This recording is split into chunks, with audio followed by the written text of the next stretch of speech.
नमस्कार दोस्तों, स्वागत है आपका अपने चैनल द स्टोरी लैंटर्न पर। आज हम आपको पंचतंत्र की एक बहुत ही रोचक और सीख देने वाली कहानी सुनाने जा रहे हैं, कौवे और उल्लू का बैर। ये कहानी बताती है कि कैसे कभी कभी बिना सोचे समझे बोले गए शब्द हमेशा के लिए दुश्मनी पैदा कर सकते हैं।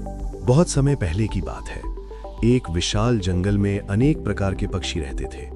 हंस, तोता, बगुला, कोयल, चातक, कबूतर और उल्लू। इन सभी पक्षियों का राजा वैनतेय था, लेकिन वैनतेय हमेशा भगवान की भक्ति में ही मग्न रहता था। उसे राज्य की समस्याओं की ओर ध्यान देने का समय ही नहीं मिलता था।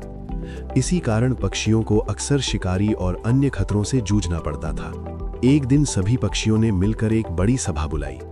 सभा में हंस ने कहा, हमारा राजा तो अपनी भक्ति में ही लगा रहता है, वो हमारी रक्षा के लिए कोई उपाय नहीं करता, इसलिए हमें किसी और को राजा चुन लेना चाहिए। सब पक्षियों को ये बात सही लगी। कई दिनों तक विचार विमर्श चलता रहा। अंत में सब ने मिलकर एक मत से निर्णय लिया कि उल्लू को राजा बनाया जाए। उल्लू देखने में सुंदर और प्रभावशाली था, इसलिए सबको लगा कि वही सबसे योग्य राजा होगा। फिर क्या था, राजाभिषेक की तैयारियां शुरू हो गईं। विभिन्न तीर्थों से पवित्र जल मंगवाया गया। रत्नों से जड़ा हुआ एक सुंदर सिंहासन तैयार किया गया। सोने के कलश भर दिए गए। ब्राह्मण वेद मंत्रों का पाठ करने लगे। मंगल गीत गूंजने लगे। नर्तकियां नृत्य के लिए तैयार हो गईं। पूरा वातावरण उत्सव जैसा हो गया। अब बस उल्लू के राजा बनने की घोषणा होने ही वाली थी। उसी समय अचानक वहां एक कौवा आ पहुंचा।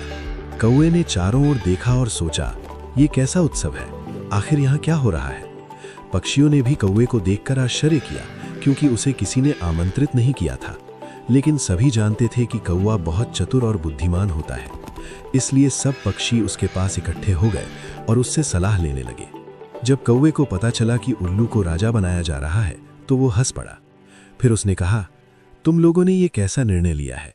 इतने सुंदर और योग्य पक्षियों के होते हुए तुम एक दिवांध उल्लू को राजा बना रहे हो। कौवे ने आगे कहा, मोर, हंस, कोयल, सारस और तोता जैसे सुंदर और बुद्धिमान पक्षी यहाँ मौजूद हैं, फिर भी तुम एक ऐसे पक्षी को राजा बनाना चाहते हो जो दिन में देख भी नहीं सकता। कौवा यही नहीं रुका, उसने आगे कहा, उल्लू स्वभाव से क्रोधी है और उसकी वाणी भी कटु है, और सबसे बड़ी बात यह है कि अभी हमारा राजा वैनतेय मौजूद है। एक राजा के रहते दूसरे को राजा बनाना विनाश का कारण बन सकता है। फिर कौवे ने एक उदाहरण दिया, जैसे आकाश में केवल एक ही सूर्य होता है जो पूरे संसार को प्रकाश देता है। अगर कई सूर्य एक साथ निकल आए तो प्रलय हो जाएगी। कौवे की बातें सुनकर पक्षी सोच में पड़ गए। उन्हें लगा कि शायद कौवा सही कह रहा है। कुछ ही देर में सभी पक्षी बिना उल्लू का राज्याभिषेक किए वहां से उड़कर चले गए। अब वहां केवल 3 ही बचे, उल्लू, उसकी मित्र कृकालिका और वो कौवा।